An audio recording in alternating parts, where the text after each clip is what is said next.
Hello. Morning.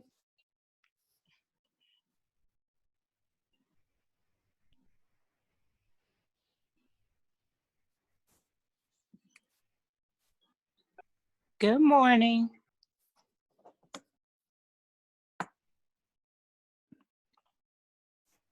Hi. It's not very morning here. It's not morning, I'm It's sure. 3:30 noon. Anyway. Good morning. Good Yeah. afternoon. Hello. Welcome. Hello. Evening Nice, here in Mumbai. nice to meet you. Hi, Sheka. Hi, Sheka. How are you? I'm good. I'm good. Yeah. Don't you love it when you come in and you see people that you know? Like, I love this community for that. I just love Yeah. it. I'm just like, oh, Yeah. hi. I know you. It's wonderful. I know, Sheka. Too long, but I've never been meeting face to face. Me either. I've Yeah. seen Ashika all over the place and I love it. Yeah. And it's wonderful and we appreciate you. Mhm. Thank you. Yeah. Oh. Get my I'm newer to the community, so I don't know anybody. Thank you. now you know everyone. Yeah. It's that easy. Mhm. Love it. Love it. That's what it's here for. That's why we're here. So we have some people who are veterans and some people who are newer to the community, and I love this just because everybody gets together and is able to share what they know and share what they have, and it's one of my favorite things about the IB. I get really nerdy when I start talking about it, so I should probably just stop. Fantastic. Well, I think you're in good company. I am. Hi, MJ. MJ's muted herself. Sorry? Good morning. I'm here. Sort of. MJ, hi. How are you? Well, for me, it's morning. So good morning. Good Yeah. morning. Everybody's good? Yeah. Yeah. All well. Wonderful. Fine. I'm going to go off video for a couple of minutes, running around trying to take care of a few things.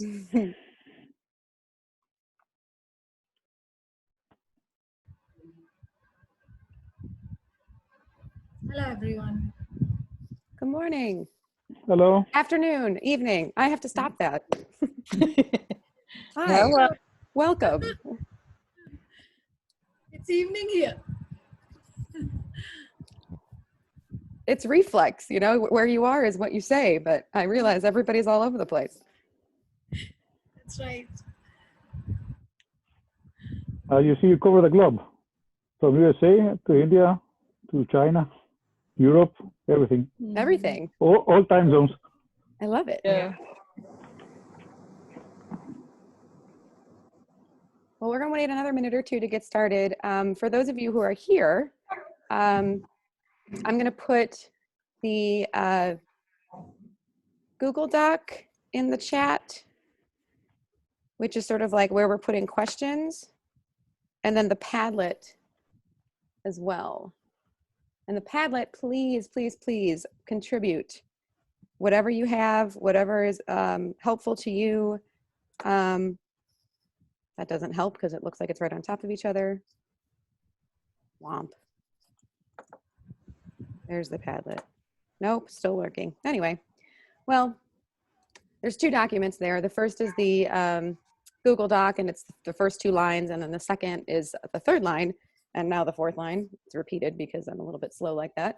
And it's a Padlet, and so what I've done is I've started to kind of put some things in there that have been helpful to me, or some things that I've created, but this is not about me. This is about all of us helping each other. So I know some people have started with, I think some of it has been more like direct PD. That is not my intent for this session. This is very much a helping each other out and talking to each other. So that's my intent for this time.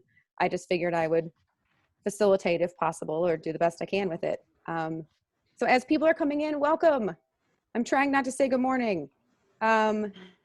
My name is Kristen Mashinsky. I go by Mac. I am located in Austin, Texas, in the United States. It is hot here already, but I'm sure it's warmer in other places. For those of you who are interested, I am a middle years coordinator currently. I have coordinated the PYP and the DP and the MYP simultaneously, also separately, which is super fun.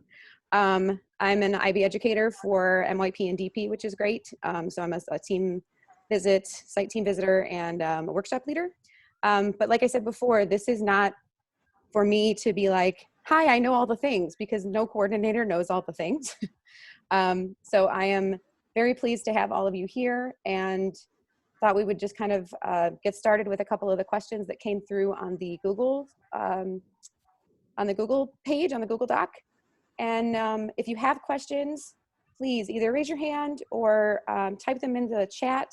But I'm here to facilitate, and if anybody has any questions that they just want to like, oh my God, I must ask this, please just ask it away. I'm trying to keep everybody on mute for now, just because it gets a little noisy if everybody isn't on mute. And also I wanted to make sure that everybody knows that we're recording this. Thank you, Lenny Dutton-Williams. She is amazing. I'm sure that most of you are familiar with her.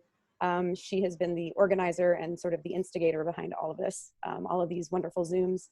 And so we're recording this for posterity, so anybody who is around the world who cannot come to this at this point can access it. So welcome. I'm so glad to have everybody here. I see lots of people from all over the world. This is so much fun. I love it. This is so neat. Well, hi. So I guess the first thing is congratulations. If you have been a coordinator, congratulations. You have one of the harder jobs in the world. In my humble opinion, I think MYP is the hardest program to coordinate. Humble opinion. I'm sure that I would be met with some daggers from some other humans, but I do believe that we are probably the most challenged in terms of what we're being asked to do. We bridge between the young and the old, and we need to make sure that everything kind of goes smoothly. Like I said, I've done the PYP and the DP, so being in the MYP is actually really fun, because to know kind of what's on one side and what's on another. If you don't have that opportunity, I would highly suggest that you learn a little bit more about both of those programs, because it really does help you sort of understand what you're doing in your position. If you're not in a continuum school, if you're just in a MYP school, I would definitely take a look into that. Yeah. So does anybody have anything to say to begin with? Anything that like you must ask, or you're like freaking out about and must know? I know right now is a little bit different just because it's, distance goodness. Is anybody back in schools? Or is everyone still home? Oh, we are home. I miss your kids. I miss my kids. It's not the same. I miss my teachers too. Okay. Well, if you have something that's burning and must need to be known, please either put it in the chat, like I said, or raise your hand. That's the easiest way to sort of access. So the couple of questions that we have to start with are, what aspect of your role surprised you, which I think is a fantastic question.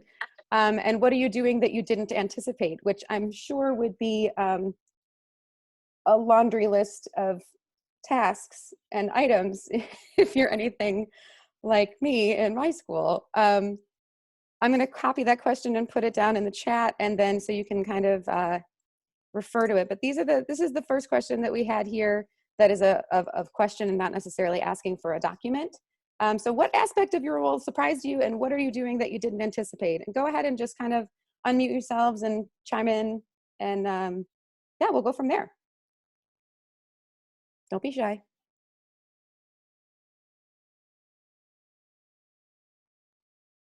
Oh, friends, come now. I'll start. Thank you. I'll be the risk taker. When I first started off as the MYP coordinator, I didn't know that I would be in the leadership role of an administrator too. I was looking only at curriculum coordination, because the first school that I worked in, I was just a teacher and then an ATL coordinator. And the second school I went to, I was MYP coordinator as well as IGCSE coordinator, and I did not have any secondary head or anything above me. So I had to take decisions about administration, about the logistics, parents, curriculum, everything. So that was too overwhelming for me. Starting from just a teacher going into the coordinator role, into an administrative role, not just a curriculum coordinator. And I'll just add to what Ms. Shekha said. Hi, this is Smita here. Thank you, Mike, for organizing this. I think for too long, we've battled between this whole fight between the administrative and the academic sort of a domain. And we've kind of tried to iron it out amongst the whole body of coordinators, IB coordinators, and principals or deputy principals and so on. But that's a long drawn sort of a tussle. So that's one.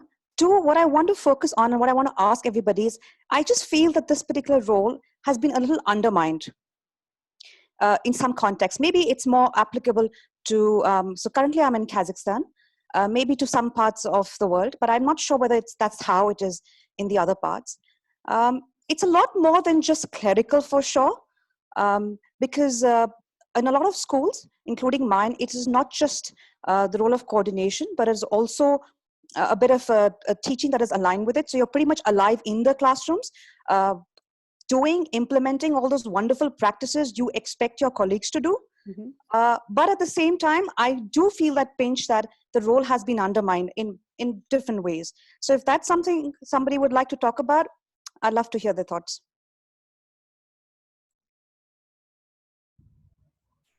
Hi, I'm Rupa from Jakarta, and I'm not a MYP coordinator. Hi, I'm not a MYP coordinator, but yes, my role has been it's like, yeah, I'm with curriculum, working with IB as well as a principal examiner from last 5 years for language acquisition. And with the curriculum, I love curriculum. I love helping my team, being a head of languages, looking after all the languages over here at Beacon Academy, Jakarta. But then sometimes it pinches me. I mean, I feel, do I need to have the crown? Do I need to be a MYP coordinator? What is lacking in the journey of 20 years of mine? I have done PYP. I have done from 2009 MYP, and DP was a part of curriculum changing of language acquisition, working with Mercy. So what is lacking in me, or what direction should I go for to give a shape, so that I know I'll be never satisfied. I'm not that kind of lady who will be satisfied. I love to learn, still learning, attending webinar from Aya. But then, yeah, do I really need to wear the crown of a MYP coordinator? And believe me, to come into this forum, I was little 80% hesitant that should I go or should I not go? Is it only for the MYPs, or am I allowed to? Then I pushed myself at 727 here, and I said, no, I should go and check myself here. So yeah, kind of. I think if I get guidance, if someone will mold me, I can do a rocking job. But yes, I really want to give a direction to the curriculum. Yeah. Okay, with what Ms. Rupa has said, I would like to add something, that when I joined as a coordinator, I had to do the action plan and budgeting and all that for the authorization, for the verification visit and everything. That was done. But budgeting was library and just the library resources and the PD. But then when I went to another school as the MYP coordinator, it was a small school, and we were starting from, it was a startup. We started as a new school, a total IB school. Now that time when we had to do budgeting, we had to look at everything, because the lab didn't have anything.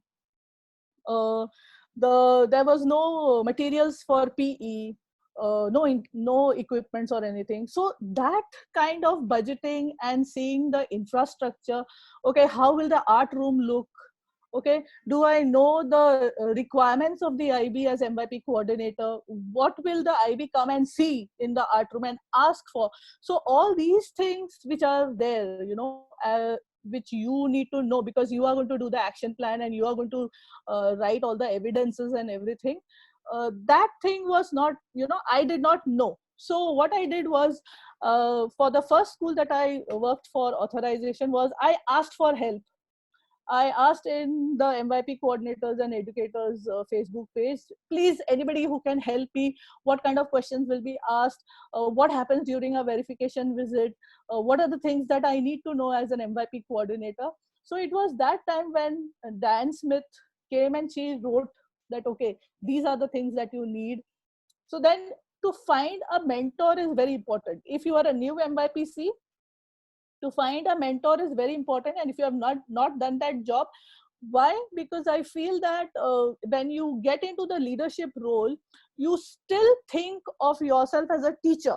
You are not thinking yourself as a coordinator. So whenever things come up, you have to wear the hat of the coordinator and think according to the coordinator, not as a teacher. Yes, you will be thinking as a teacher too if you are teaching, but then the major decisions that you have to take is as a coordinator. So when you take those decisions, you need someone who is experienced and who knows the things beforehand, so that that person can guide you. So for me, I suggest that you need to have a mentor who knows about the program and who can help you out with all the paperwork and documentation and requirements that the IB has. Otherwise, it is too overwhelming. That's a great point, Mrs. Shekha. I appreciate that. And I thank you all very much for your comments, because it's so true. One of the things that I ran into, excuse me, is in terms of just managing people. As a teacher, I've managed kids, and they're very different from adults, even though adults and students can be similar in a lot of ways. Lots of procrastination, and a lot of a lot of learning on the fly, for sure, as a coordinator. So I totally agree that a mentor is important. I think one of the things that really struck me was the managing of the people. There are teachers who are not going to be on board with what it is you're asking them to do. And so you have to try and encourage them and manage them in a way that works for them. And so you kind of have to learn how people listen and how people learn. And that takes a little bit of time, and it also takes knowing your faculty. This year I'm new to the school that I'm in, and so it's taken me this whole year to kind of learn all of the people, and then kind of learn what their in and outs are and how to kind of go with that. So it's interesting to kind of see that. I see in the chat that we're talking about, says, thanks, Robin. I think the coordinator can have certain connotations that limit the perception of the role and the authority needed to be successful in running the program. Agreed.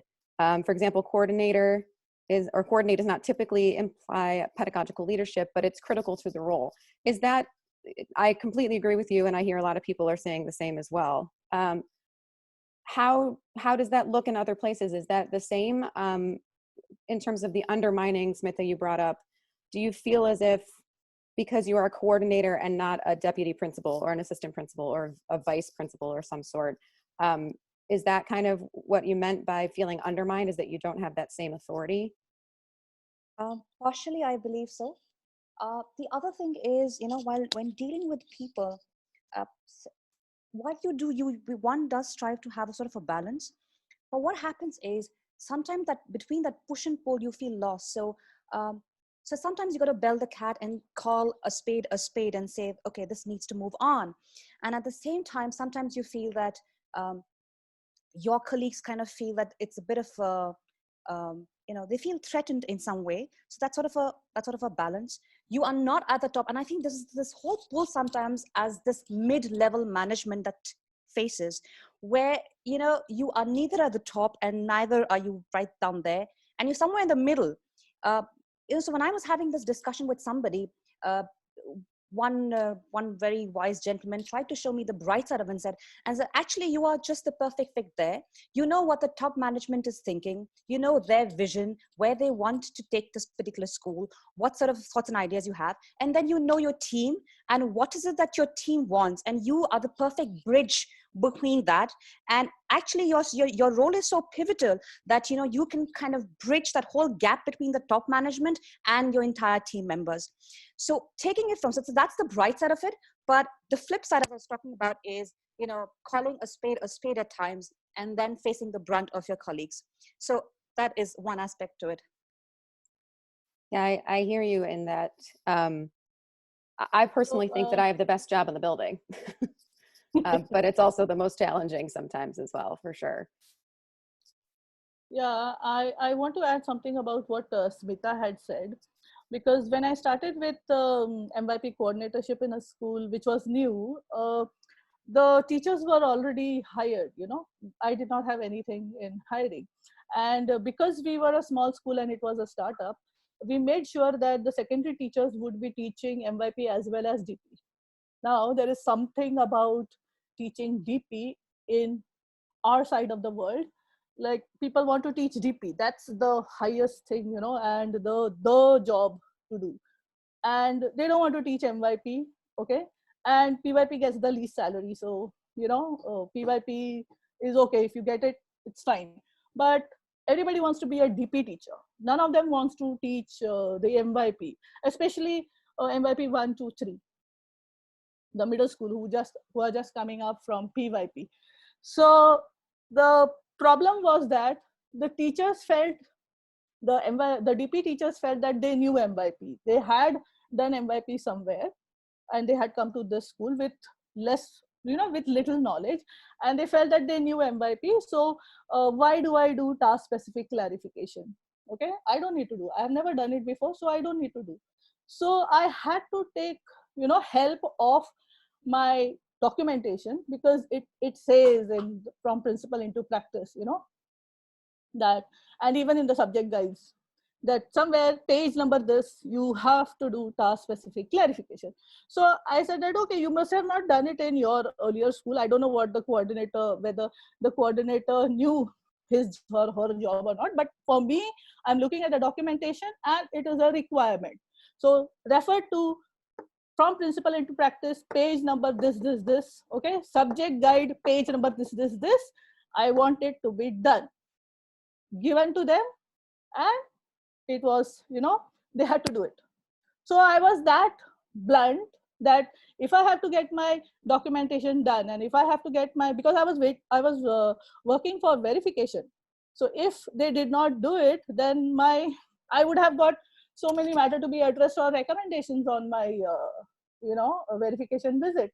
So this is a challenge. So you need to know your documentations very well, so that you can tell the teachers where to go and what to do.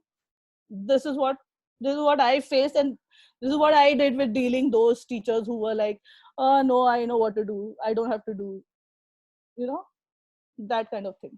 Yeah, I was going to bring this up. So in the, for those of you who are new to MYP coordination, just like we kind of, the whole, I'm new to this title, to find all that documentation, you can go into MyIB. I put in the Padlet, there's sort of a screencastify video to kind of show you where to go within all of the different intricate pieces of MyIB, like the Program Resource Center and the forums, all kinds of different things that are in there underneath the different icons. So when you sign into MyIB, you can go in and you can find the subject guides, you can find the principles to practice, you can find the MYP principles to practice is sort of like, I can reach for it. Like, that's how ridiculous I am. Like, I know where it is in my home office, because it becomes your sort of, it's your thing. You have to love it and live it and sleep with it and enjoy it.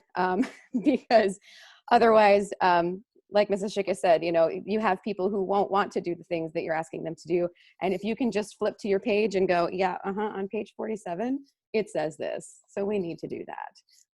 It makes your sort of your presence a little stronger, and also just being able to be backed up by words from the IB is a really strong and comfortable place to be. So it's not you, it's like my mom said, she said it, you know, it's more like that, as opposed to I say it. Maybe you don't have the credibility yet with your faculty, but the IB says it, and the IB is going to come in and want to see it. So that's really helpful. So please use my IB. If you haven't signed up for it, there's a link at the bottom of it that says, new user, and it'll take you through the steps. And then you also want all of your new faculty to sign up as well every year. So even if you're a previous coordinator, just make sure that everybody gets access to it, so that way you can say, go and access my IB, and you should do a training on that at the beginning of the school year if you can get the time, for sure. For sure. Could I ask a question that's sort of about what Ashika said and also connected to what you said? So I am really very new. We got our candidacy on the 2nd of April. So I've been coordinating the middle years for a couple of years, but the MYP for less than a month. And what I have noticed is that most of my colleagues are very excited about the MYP. But there is some resistance from, we're all DP teachers, apart from I think 2. Most of us cross over. And there is a little bit of resistance from people who feel that their DP classes are just taking up so much of their workload and kind of mental energy that they don't really want to fill out all these forms that I have to make them fill out. And I feel that a lot of my role is going to be kind of inspiring people about the value of the MYP as opposed to a bespoke program. Even though there will be a lot more paperwork and a lot more accountability. And I wondered if people that have experience with doing that had some tips. I would start firstly with reminding them that the program supports the diploma program. So it's not just this program and then this other program and hope for the best, because we don't know how they're connected. I would actually really start with the connections that are already there. I would start with the approaches to learning skills. I would start with the approaches to teaching skills. I would approach it from a lens of, this is a supportive process and not another thing, because our kids are going to be more ready and far better prepared to do the DP, which means your life is going to be easier as a teacher. Hey. Which is always a good thing, to sort of advertise to your teachers, is really making it attractive to them. I know it's sort of like a used car salesman kind of, joint, but it's the truth, right? Like it's your job to do the dog and pony show to get them to understand that this isn't just another thing. Like, this program is being put in place for the reason to support what it is they're already doing. And so I think that's the first thing. The second thing I think would also be some serious PD. And I don't know how much time you end up having, but again, if there's, and you said DP, you're familiar with the diploma program already? Yeah, that's a DP, yeah. That's a huge plus in your corner, because you can speak to how this supports what it is we're doing in these other classes. So it's not just you're an MYP coordinator and you're trying to convince people of this. You have that knowledge, so draw on that for sure. Definitely draw on that. Kristen, I see you have your hand up. I don't want to miss you. No worries. I was just it's kind of all going along the same line of what's been said. I'm going to be new to coordinating next year as well too. I'll be at a new school, and actually my new principal, in the interview, one of the things that he said that hit home with me was that if the purpose of the DP program is to achieve excellent outcomes in the subject content, then the purpose of the MYP should be to achieve excellent learning and to know how to be really great learners. So it kind of goes off of what you just said, helping DP teachers realize that we recognize and we know that DP is very content heavy. And so we want to make sure in the MYP that they're great at their thinking skills, that they learn how to be organized, and that they get all those ATL skills perfected during the MYP, so that, like you had said, Mac, then it will support what's going on in the DP. And they won't have to do all of that skill teaching. It'll be more of skill reinforcement once they get to DP. I would like to add something to that also, that you can also say that for I teach science and I teach biology, DP biology and ESS. So you know that 20% of weightage of the internal assessments is for DP, is your lab investigation. So it fits in very well with criteria B and C of MYP. So if the student does well in criteria B and C in the MYP, we are sure that the child will do well in the internal assessments. Okay, they will have those skills to, evaluate and analyze, conclude, make conclusion, and do analysis of the data if they do the MYP. Secondly, now if you can look at all subjects, it's the same, because if you say language acquisition, then oral is there, criteria, listening is there. So which the IB has changed, right? The DP also will have, they are going to have those exams. If you look at humanities, they have case studies, investigation. So in the MYP also they have investigations, critical thinking. If you look at mathematics, they have exploration. We have criteria B and criteria D. Okay, so we are preparing the students, the MYP does prepare the students for DP with their internal assessments. So math exploration, the internal assessment is similar to criteria B and D in the MYP. So you need to, pick the assessment things, because DP teachers always think about assessment. For them, grading is important. For them, getting the grades and the marks are important. So give them that thing. Give them the examples where you can say that, okay, these are the things which, if the students are strong in the MYP, then you can get a better student in DP. That would be one thing. Now, another thing that I was also going to add is that when this was for Sophia, because you said that you are new and then teachers may or may not read instructions and all that. So what I do is that at the beginning of the year, I give them a beginning of year checklist. So this checklist, they get it as they come in, and it has all the names of the documents that they have to read. And I give them a timeline by which time they have to read. Okay, and they have to tick that and they have to give it to me. So once it is signed and ticked, it means that you have read. You cannot just put a signature if you have not read, right? So you give them enough time to read all those documentation and have that checklist.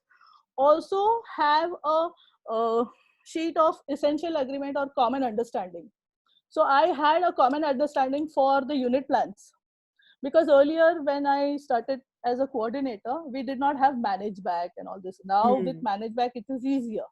So we used to work on Word sheet, okay, with a template. Yep. So at that time, I was, so, I think I have OCD. I was so strict with it that this is the font, this is the, the size of the font that you're going to do. And this is a common understanding that everybody will do. And that common understanding sheet I had, and I made the teachers sign. Okay, this is a common understanding. You know that you have to do all these things. And you get a signature of all the teachers that, yes, we understand that we are going to do. Why I'm saying so? Because when the authorization or verification team comes in, and if they see, okay, everybody is doing the same wrong thing, then they are fine. But if each one of them are doing their own things, then there is an issue, because then you are not collaborating, or you are not doing a job of the coordinator of, taking your team together and having a common understanding. So have that documentation of common understanding and tell the teachers that this is a requirement, because we need to get through candidacy and verification. This is for the coordinators who are going in for candidacy and verification. There, thank you. That is, people are asking for you to share that. I put in the chat the link to the Padlet. If you have something that you'd love to share, or that it works for you, Mrs. Shega, I'd love to see it. I'm sure a lot of people would also love to see it as well. I see questions in the Google Doc about how do we achieve the blending of teachers who are new to the program along with existing ones who are well-versed in the program. I mean, my first reaction would be get a mentor, get somebody who's really strong, look to your department team leads. Hopefully they're your strong people. Definitely reach out on the MYIB forums as well, and also the Facebook pages. I mean, we're all here because of those Facebook pages. So, I mean, I think that's the very first thing, is hook them up with somebody who gets it. I also put in the Padlet is something that I've created. It's under additional resources. I have one for each of the subjects. Now, language acquisition and math are going to be out of date just because I haven't redone them, but I put in the language and literature survival guide that I put together for unit planning. So it's literally every single thing that you would need in order to plan a unit, to write a rubric, to do all those wonderful things. It's all in one place. I have one for each of the subject areas. So if you're interested in those, shoot me an email. My email is in the Padlet. So if you're curious for that, I can always send you those as well. But that's another tool. And also for me anyway, I would definitely say, make some meetings with people, sit down and talk with them, help them. You know, you're going to get wrapped up in coordination things, and you're going to be hearing from the admin, like we were saying previously. You're going to hear from the admin on the one end and the teachers on the other. My priority in my role, honestly, is my teachers. Because if my teachers get it, then my kids get it. And at the end of the day, that's what I care about. It's what are the kids getting? So definitely, please reach out to your teachers and work with them as best you can. And if you need help, then go to that mentor that Mrs. Shika was talking about. Fandy, do you had a question or something to add? Oh, you're on mute. Hang on. Yes, There you yes.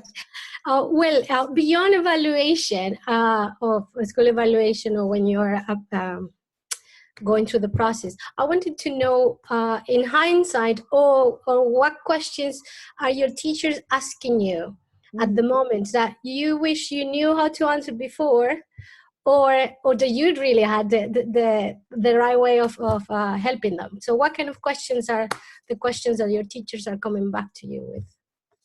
Oh gosh, that's a great question. What do we got, team? Anybody out there? A lot of questions on inquiry to begin with. ATL is their top favorite. So blending, not just blending it into the unit plan, but kind of actively bringing it into the classroom. Authentic assessments is another way. They're bored of grass, to be honest. So they want to do something else. So yeah, to give you a little bit of a range. So that is what is coming on for me.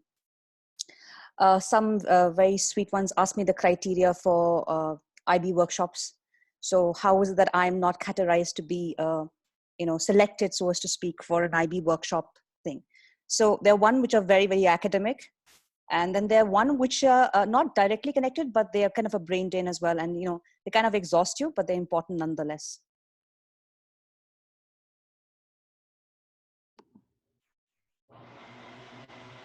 We get a lot of questions about the rubric and, standard-based grading versus right now we're still in a numeric system. So how to convert that, what a rubric is, definitely authentic assessment.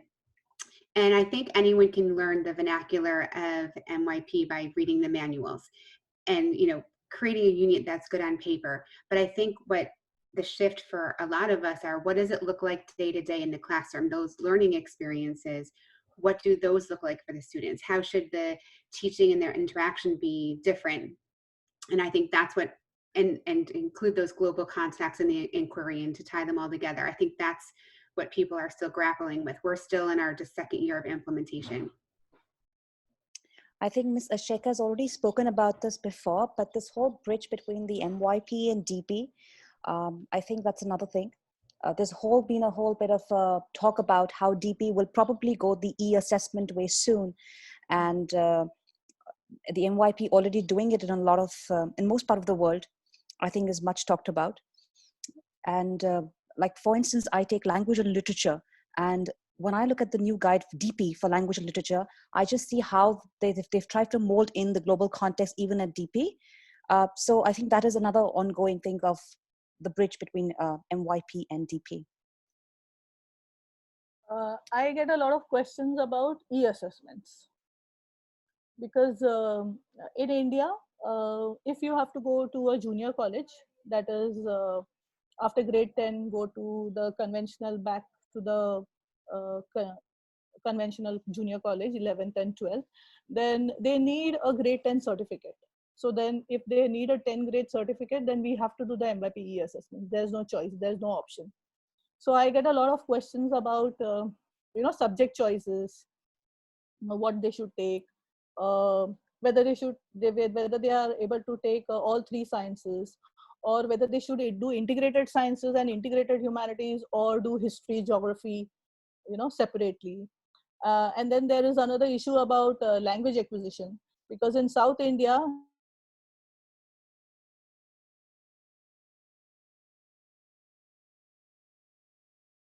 Mrs. Shaka froze.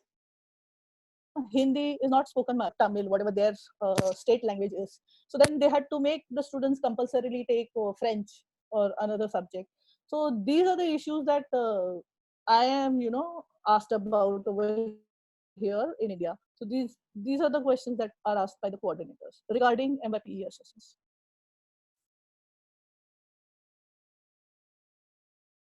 Does that help, Vandy? Okay, great.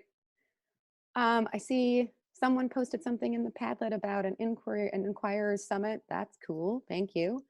There's another question in here about what are the essential qualities you need to inculcate as an MYP coordinator. So to what extent is an IB certification required as a coordinator? As with everything, you must attend at least a Category 1 workshop in order to be considered ready to go and part of their, or for your authorization and your verification and just being up on your professional development. So if you are an MYP coordinator and you have not been to a training, you need to get one. You need to get to one, please. It is pretty vital to get that done, not only for the paperwork, but also just because of the people that you meet and the connections that you can make. This is one forum that you can do it in, but this is not an official forum. Obviously, this is not an IB sanctioned kind of thing. It is absolutely essential to have a training. That is one of the questions that's over here. But what are the essential qualities that you need to be an MYP coordinator? It sounds to me like I've heard a lot of, let's talk about the IB learner profile at trades. But it seems like there's a lot of people who are talking about communication, very much open-minded and risk-taking.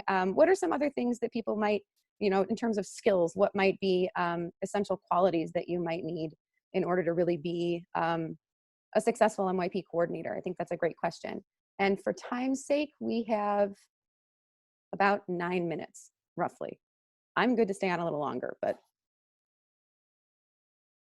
what do you think are some good qualities out there that people have noticed or seen in others or seen in yourself that are really strong that you would definitely advise others about?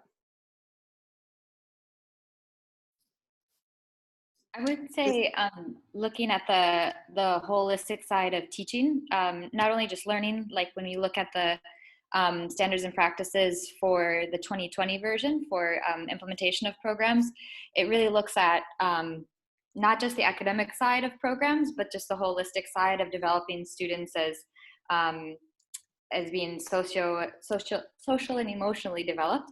And so I would say the same would be for teachers as well too, that as coordinators, yes, there is the aspect that we're guiding them professionally, but then to also just keep in mind that we have humans on the other side of the work as well too. And so approaching conversations about development surrounding what are things that you feel that you're already doing well and what are things that you know that you might want to improve on, because likely teachers know what they need to improve on, but sometimes it takes just opening that conversation and letting them speak first before giving our own suggestions as to what they may need to improve on. So I think maybe being a listener before a speaker when it comes to conversations about teaching and learning.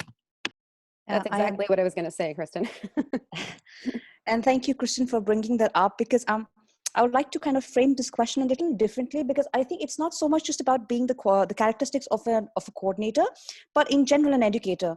Because I think everything, Mac began with the IB learner profile, which is so beautifully out there for all of us to kind of associate with. But I think the question is just as an individual and not so much classified as an IB coordinator or as a principal and so on. We are teachers, we are educators, and that was what we'll always be, irrespective of what designation we carry. So all of that we've spoken so far, I think as an individual. So if I say I need to practice empathy, I need to be empathetic, irrespective of the fact that I'm a coordinator or not. And so on with all other characteristics of the IB learner profile. Yeah. Vandy, you have your hand up again? Love to hear from you. Yes, I love Kirsten's answer. And the other thing that I wanted to say, because I've had like fabulous MYP coordinators, is like they walk the talk.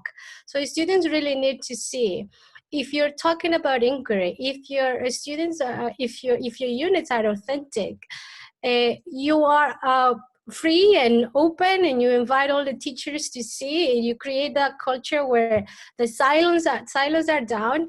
So I think you really need to be very reflective in your own practice and show your the rest of the teachers like how it is a good practice to come and see other things and also walk the talk. That's what I think.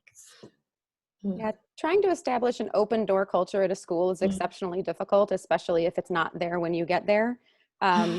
So I totally agree with you that, you know, it's even better if you're not somebody who assesses the teachers. I don't know if you all have that role that you have to assess teachers, but that changes the dynamic wholly in order to be the coordinator that you really want to be. So if you're someone who is in a position where you are not assessing teachers, you're in a good spot, in my humble opinion. But if you're in someone who does have to assess teachers for their performance, that does change your role to them in their perspective of you and their perception of you.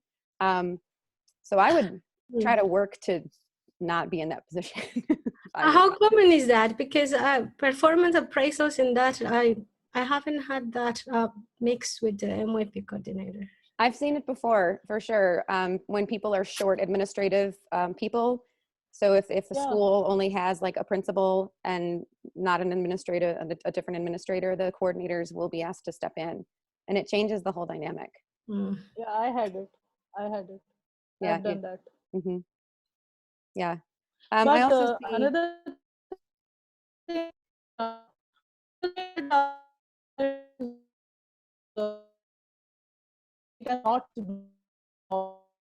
I found the campus and Mrs. Shaker, you're breaking up. I want to hear you, but I can't.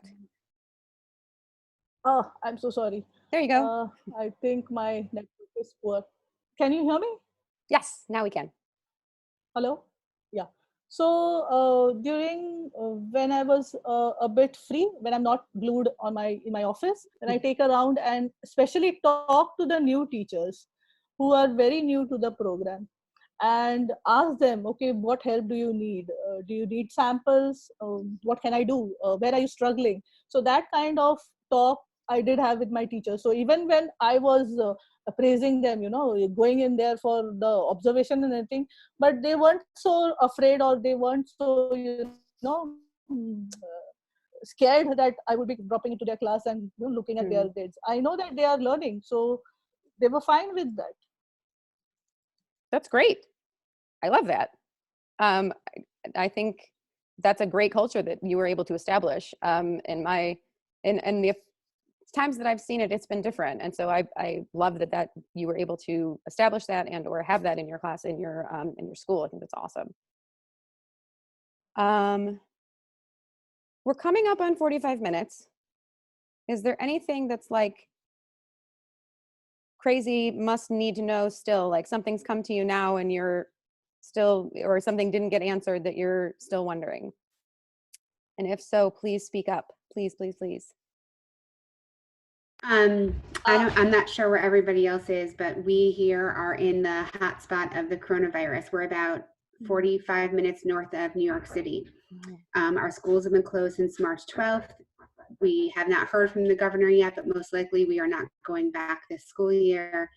And now we're reading articles about what it's going to be like in September and how there is a good chance that there will be a second wave. So I think what we're really, and this might be bigger than this conversation, so that's why I had asked Mac if I could contact you, because this might be prevalent to discuss. We were supposed to have a speaker come the first 2 days of September.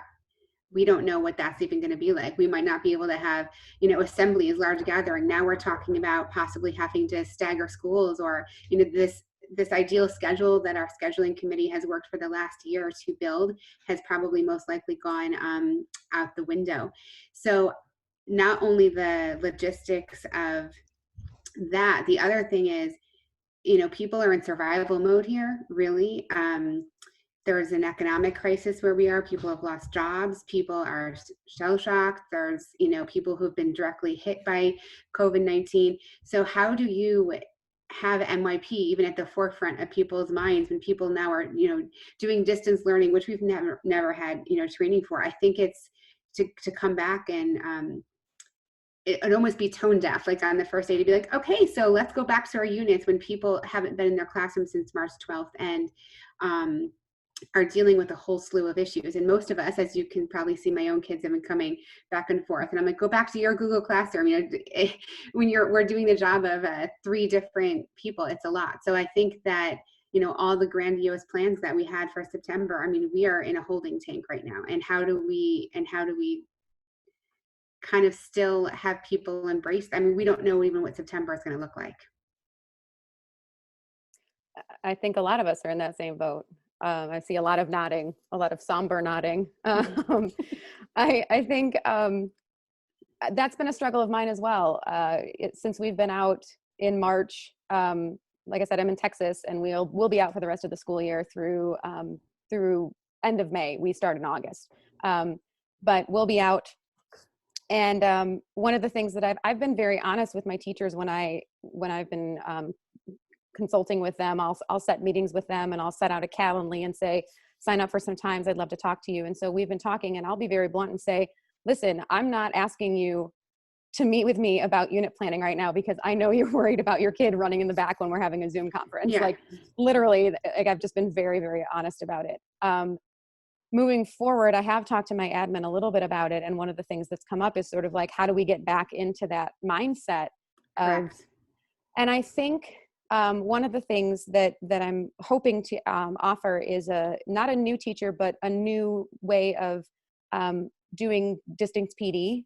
So doing it through a platform where you can asynchronously learn and respond and things like that. Something like oh God, what's it called? What am I using? PB Works, something similar to that, or like a Schoology or something like that, where you can go back and forth. So it's at their own pace and their own time.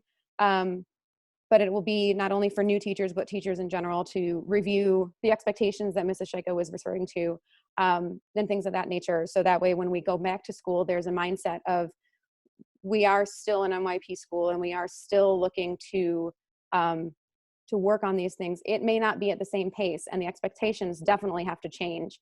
But I think my outlook on it is, it's not going away.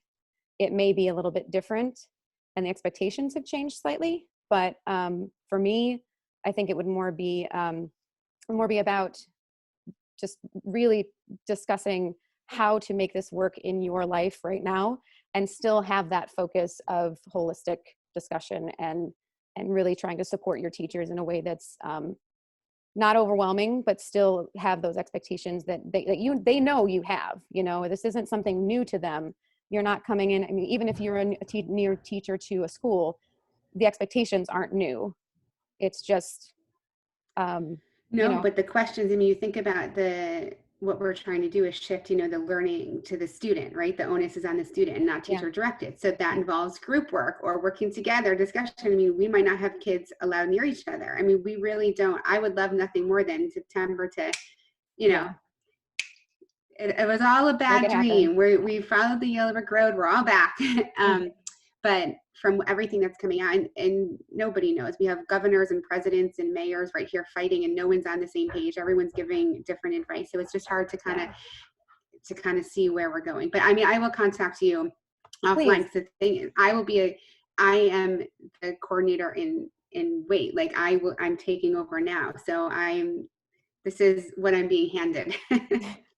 Well, and it looks like there's a ton of other, I mean, please contact me for sure. Like I said, I know things, but not everything. Nobody knows all the things.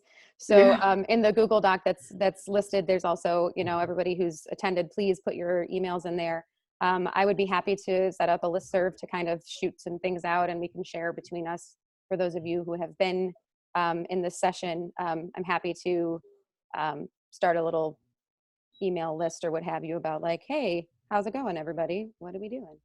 But it's going to be okay. I know like it doesn't feel that way. I'm sure that everybody has those same sort of like nerves and anxieties. We're going to get through it. We're all like, everyone just went like this. Everyone that I could see their face. Well, that's, I think, the first thing that, you know, all these things that we hear about, you hear about isolation, you know, this area had a tornado or you know, a hurricane or a macro burst, or, you know, when we were September 11, it's very isolated. I mean, this is something that really has joined the world together, if not the nation I mean, we really, everybody, that's why I see so many, this something is just, you know, that we're dealing with. But I think what was getting me through is like, okay, I finally got a grasp on distance learning. We're doing some inquiry. I got it, you know, in September, it's going to be fine. And now when we're like, September might not be fine, I'm like, that's going to set me over the edge. It's going to be okay. It is. I wonder if, and I this is just a throw out idea, but, you know, to use this as a way to, oh gosh, using the virus, you know, or this whole pandemic as a way to capitalize on the internationalism of the program. It's like having these conversations. Like, I mean, you can even speak to the fact that you've been in this forum where everybody's going, yes, we are all in the same. Yeah. I love that. MJ, we're all in the same storm, but in different boats. Absolutely. And some of them are in far better repair than others. But they're still boats, gosh darn it. So, you know, maybe, you know, even just like an introduction to the MYP, or to, you know, starting them with the idea that everyone is connected by this one thing, and this one thing is affecting everybody. And so how do we use that as a strength as opposed to a weakness? To you really talk about a global context and how one thing can affect so many people. I mean, that's this is it. Like, this is there it. you go. Kristen's celebrating over there, but it's true. So, I mean, trying to find how to grab onto whatever is there and really make it contextualized and use it. That might be a way to sort of attack Thanks, COVID, for help us reaching our ATLs. No. All right. It is now 7 minutes after when we were supposed to end. I am happy to stay on for a little while longer. I have about another half an hour or so of time. If you all are willing to stay, great. There I am in my bunker. There you go. I don't want to keep anybody from leaving, so you are more than welcome to take off. But if there are more questions, I'm happy to stick around and chat. And so it looks like a lot of us are as well.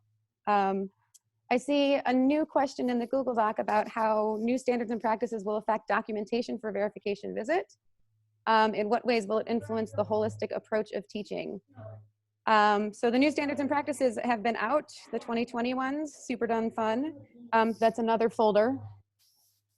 This is my folder. This one's purple because it's for the entire continuum. Although I know that's the CP color, so don't get me on me. But the standards and practices are a lot more. The standards and practices are a lot more holistic, for sure. Like they're spread out, they're sort of interlinked a little bit more. So how will that affect documentation? There have been things that are sent out specifically for evaluation visits for the 2020, September 2020 loop. I don't know about authorization. Does anyone know about that for verification visit? Mrs. Sheikha, it looks like you've got something to say. No, right now we just finished the training, the introduction. So I think they are going to come up with another training where it will be more rigorous and they'll talk about evidences and all that. So I have my evaluation visit. We'll have evaluation for PYP and DP in December, but we are working on the 2014 document. So I don't think we are using the 2020 document as of now. I think only next year. I think I'm not sure if it is from September 2021. Yeah, the documents that came out specific to the new standards and practices are for September 2020 on for evaluation visits. But the authorization, they were asking specifically about verification and authorization. Verification.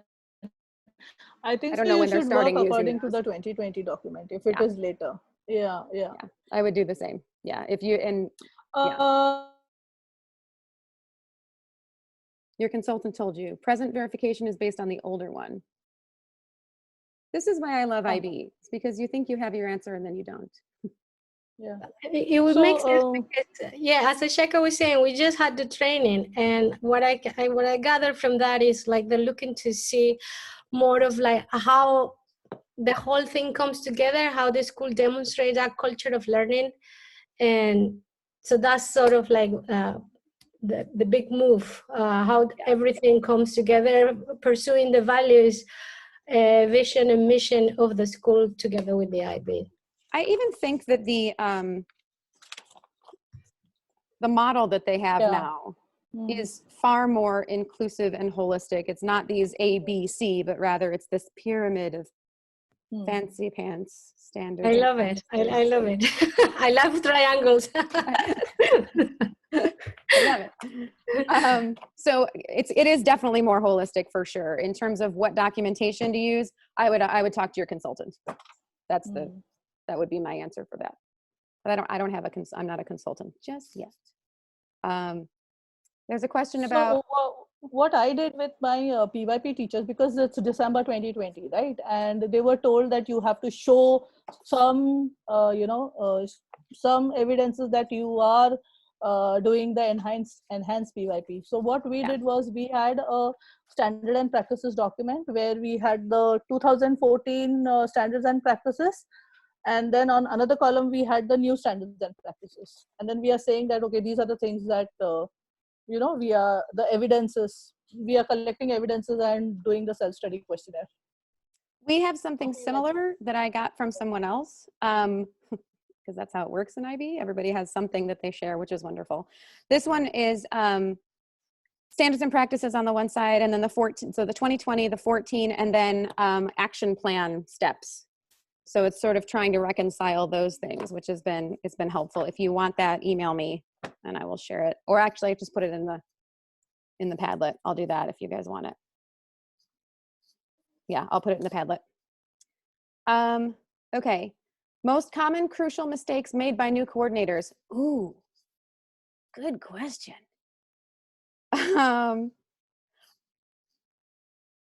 Well, I've talked a lot. You don't need to hear me. Who has ideas here? Those of you who are veterans, what are some things that people can avoid if they're new? First thing I would think of is thinking that you can do everything, because you can't do everything. The second thing is that I refer to the Program Resource Center and any documentation basically as infinity and beyond. There's so much information in there. I'm very grateful for the time that we have right now, that I can actually open it up and wander around without having bells ringing and students needing issues and phone calls and all of that. So that would be, at the same time, a recommendation is to go spend some time wandering around in there. It is a wander. There are some mazes. You'll find something and you will never find it again, or you'll eventually find it again, or ask Ashika, she'll find it for you immediately. Are you talking about the practices to principles or the subject guides? What are you, or all of it? Yeah, all of it. The Program Resource Center. Yeah, my IB. Okay. Plenty of information in there. Yeah, the video that I put in there kind of walks you through what's in there and kind of see what's available to you. In the Padlet, I also put in the coordinator notes. That's another thing that's really, really helpful, especially now, just because there's so many changes and things happening. I'm sure that there's supposed to be May coming out. I believe there's May 2019. It's usually November and May. Who knows if they'll come out, just because there's been so much going on. But there's a video in here that I did that takes you through what's in my IB. So that might help you. Great. It's not super detailed, but it shows you kind of how to navigate things. So that might be helpful. But I agree 100%, MJ, 100%. Yeah. What else? So if I'm a new coordinator and I'm not officially the coordinator yet, how do I get the coordinator notes from my IB? It's there on PRC. Yeah. You can access them. I can? Yeah. Okay. Yep, they'll be there. They're not the current coordinator told me I can only access them if you're listed as the coordinator. Can you access MYIB as a teacher? Yeah. It's easy. It's there in MYP resources. You go to you'll find it. Yeah. Go to the MYP homepage. Type and it on the search bar. Type on the search bar. Yeah. Okay. Thank you. Coordinator notes. Yeah. It's there. Thanks, Ashika. Apparently she does. She knows where everything is. I know. I'm going to be emailing you once a day. I don't care. You're going to be like, okay, I'm so glad I participated in the Zoom because this girl from New York keeps emailing me. Yay, New York girl. Oh my goodness. What else? did you misstep on? I think my first misstep was thinking that I knew it all, that I could know it all. At the very beginning, when I first started, no, MJ, I see you shaking your head, but I was like, I felt like I needed to know it all in order to help my faculty. I felt like I needed to know all of their guides. I felt like I needed to know everything to help them. And I think also, perhaps there's a small type of type A in people that are coordinators who like to know all the things and sort of can be in control of all of the things and help people in all those ways. And I've learned after many years that number one, I shouldn't know everything because it's not my responsibility to know the ins and outs of every single subject guide. It's not. You know, if you're having a meeting with your language acquisition teachers, they should know their criteria. What I do is I bring my handy dandy guide with me and I say, okay, what's criterion B for year 3? And then we have a conversation about it and I can talk about it because I understand them generally. But my first mistake was definitely thinking that I needed to know all of the documentation for everything. And really what it is you have to kind of let go and allow them to know their material and trust that they'll know the material. And if they don't, it'll show. But most of the time, because they're using it and they have to use it, because you've used all of those wonderful documents to tell them that IB says they have to use it, you know, it becomes not second nature, but it's the minute I leave for a meeting, I have my guides and folders. Every single one of them has a different folder. And I just take this when I go to my Lang and Lit group, and nobody looks at me cross-eyed because they're like, yeah, why would she know all that stuff? But when I first started, I thought I needed to know everything, and you don't. You just need to know that your people know all the things that they need to know. And that's your job, to give them the tools to get to that point and make sure they have them. That helpful. I love And, MJ's reaction. Also, I feel that I feel that we should some mentoring in place, you know. So if I know something language acquisition, suppose Hindi or something, so I know a person who knows Hindi and who does who knows all the criteria and can help my Hindi teacher. So I say, okay, please contact the person, and then I ask the person, please can you help my teacher because she doesn't understand this. So I make the connections, and then they are happy to help, and I think then they learn from their mentors.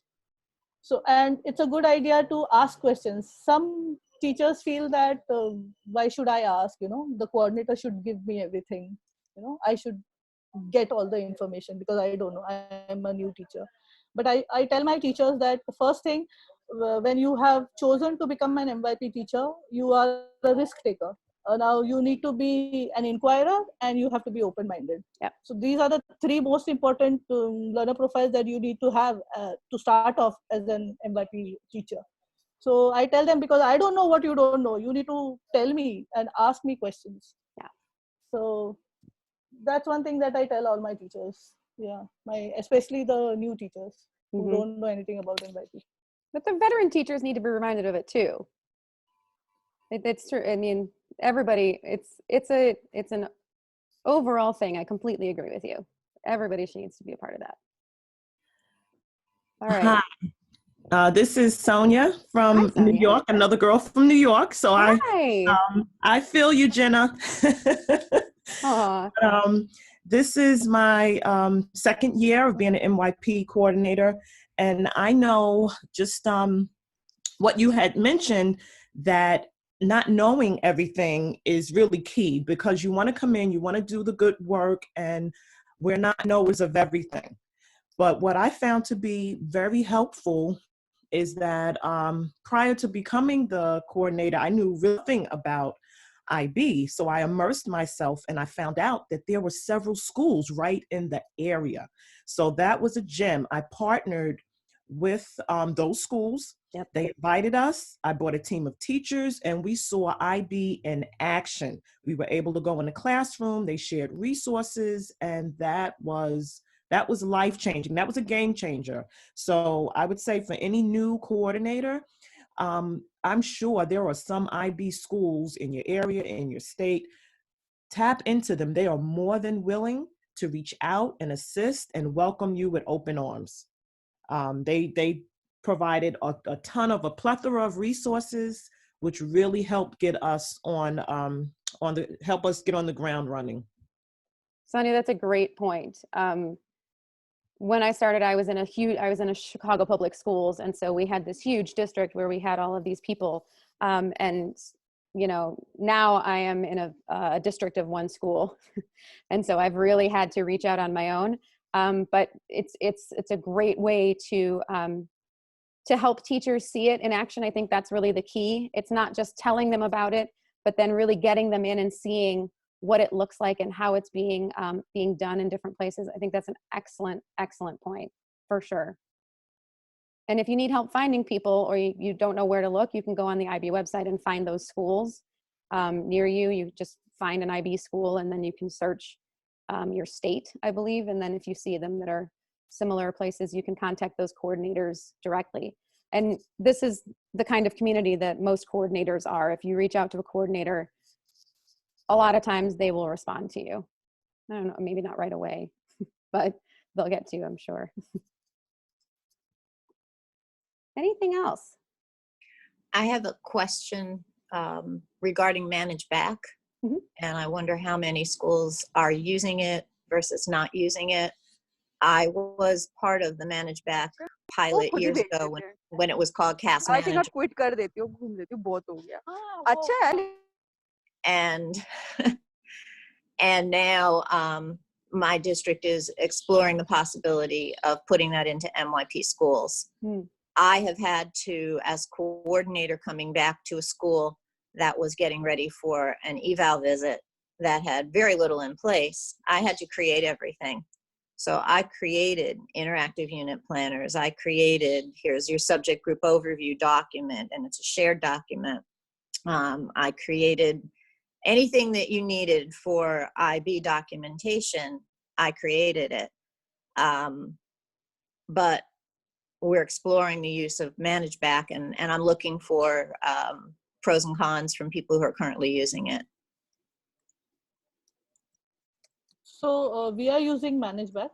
I have used it in my earlier school, and this year I have shifted to another school. Here also we are using Manage Back, and it is a good tool, especially if you have DP and of course MYP also, personal project. I don't have MYP in my present school. So if you're doing DP, then you have CAS, you can record over there. You can do your internal assessments. You can grade it using Turnitin. Then you can have your reports customized how you want it. The settings for the weightages of your internal assessments and all that can be done. So it's a very good platform. I'm very happy with Manage Back. Yeah, our high schools are using it, and they have the funding for it, but it's expensive, and our MYP programs don't have it. So I'm looking at, would this truly be easier for the teachers to have everything in one place and learn a new platform, which we all know how much we're loving learning new platforms, or do I continue with, here's this document for this, here's this document for that, and then I have to collect it all, and I have to organize it, and I have to pull it together. So that's where I'm thinking. Do you use Google Docs? No, we're not allowed to use Google. We are a Microsoft district. Oh. MJ, I've been an MYP teacher for about 20 years, and I have to say that I think Manage Back is great as an organizational tool. I'm also the personal project coordinator, and it's great for personal project. It's great for grades and for scores and for report cards. But for unit planning, it is overwhelming. I find it unmanageable. We call it unmanageable back in my in my school. It's not intuitive. It's not visually the same as a unit planner, which you find on a PDF or a Google Doc. And I mean, although what you can do with your unit plans and how you can put those together and how you can do overviews is really helpful. But I find it as a unit planner and starting from scratch, and as like how we go through our thinking and through the unit planner, I find it unbearable. Okay. I mean, they did just make some changes, Amber, but I agree. When my teachers were doing just the Google Docs, which I know, sorry, there's no Google Docs. It's okay. It's okay. But if they were just using Google Docs and they were all organized in those folders, I think it made the teachers think through the planning a lot more a lot more thoroughly. And I think it was far more worth it for that case. For organizational purposes, Amber, 100%. I think just keeping track of all those things. I know CAS and EE and all of those things, like all those things are great in ManageBack, but then the unit planning specifically for MYP, it makes things easier. And when it's easier, people don't think as much. And when they don't think as much, then the units aren't as intentional. And then, you know, it transfers into the classroom sometimes. Right. Understood. I do have I just got a demo access to it, and that's on the list for today or tomorrow, or maybe some evening with some assistance from Liquid Grapes. But moving on with that. Yeah. So I'll give it a try and see.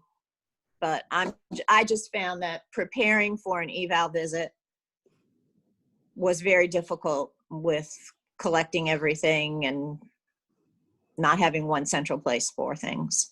Mm-hmm. I found that when we were using ManageBack, we would have any of the units or any of when we changed from humanities to individuals and societies, for some reason, ManageBack archived all of the units and we couldn't retrieve them to put them into the disaster. And contacting ManageBack, nice. I've lost so many units that I've just started using Google Docs. ManageBack and I are not friends. Okay. I can understand how other people could really like it. I definitely prefer Google Docs, and I like the lesson planning templates that are available, because I find that when I'm using ManageBack, it's a little too boxy trying to piece everything together, and you can't really see it holistically. So I'm not a fan. I will continue to use it. That's what we'll do. But okay. All right. Well, if I am open to being a risk taker and investigating Google Docs. So if anybody can share anything with me, I can do that. I'd appreciate that, and see what, maybe I can just turn it into a Microsoft form or whatever. But I have an interactive unit planner for both regular and interdisciplinary planners. So I'll put that in the Padlet for sure. It's a Google Doc, so pretty straightforward. Okay. Yeah. Great. I appreciate it. Yeah, absolutely. May I add on to ManageBack? Hi, this is Rupa again. Hi, Rupa. Hi. Yeah, so this is, we are very new to PYP, and we are not doing MYP right now along with DP. So both the sides of IB we are doing. But yeah, I can see and I can say that we are doing pretty well with ManageBack. Having said that, in the first year of PYP, we are giving them our own requirements, and they are doing it, twisting it according to our own requirement. And along with that, ManageBack has Assess Prep, which we are using it for our online and offline right now for exams. So for our daily like a small formative and quite a big of summative, we are using the online one. But for our exams, which is going to start from 27th of May, so we are planning to use the offline form of Assess Prep. And really, believe me, but yes, there are times we face problem in typing Hindi or the Mandarin characters and all kind of thing. But then yes, we are working, and being the face of so from the school side, I interact with and they give you one person where you can talk to them, and you can post your all queries and kind of thing. So yes, we are doing both the side, Assess Prep side and ManageBack side. It's pretty well. Yeah. Cool. So when I was MYP coordinator, and we were the first to start off with the e-assessments. May 2016, I had 3 students do the e-assessment exams. So at that time, we used Assess Prep and ManageBack. Assess Prep is good for on-screen mathematics exam, because if I'm going to use Google, that insert equation, and it has a lot of issues with that. You know, it's very difficult to do mathematics on a Google Doc. So that's why the ManageBack, the Assess Prep platform was very good for mathematics. Otherwise, the other papers for Lang and Lit, for science, for humanities, I used the Google form. So it was easy to use Google form. There was no issue. Only for mathematics, I used that Assess Prep platform, because with Google Doc, it was a big pain for math exam practice. So that's, yes, that Assess Prep is helpful if you're going to do exams for MYP assessment. Great. Anything else? Yeah, Fanny. Sorry, I didn't see your hand. I got you.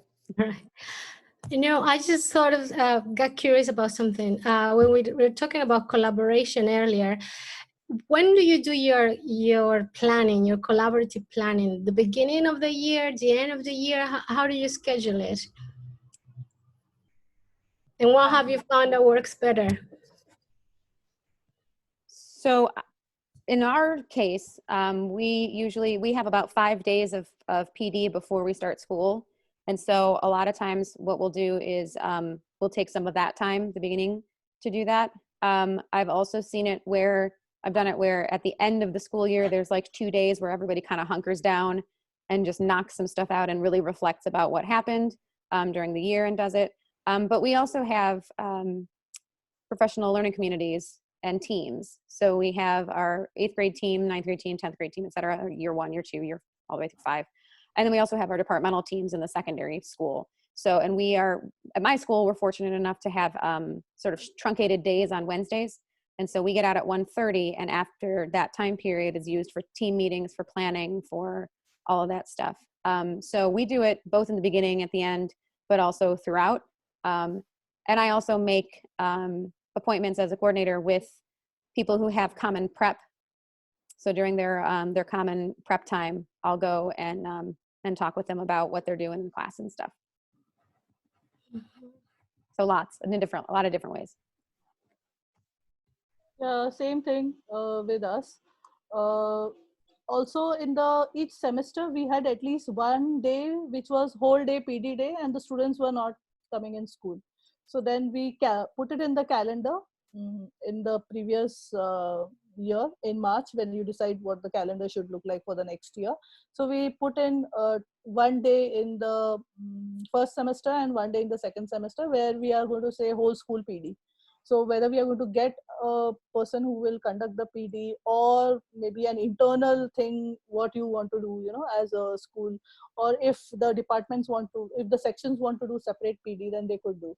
Also, Wednesday was the day when you used to have whole school PD.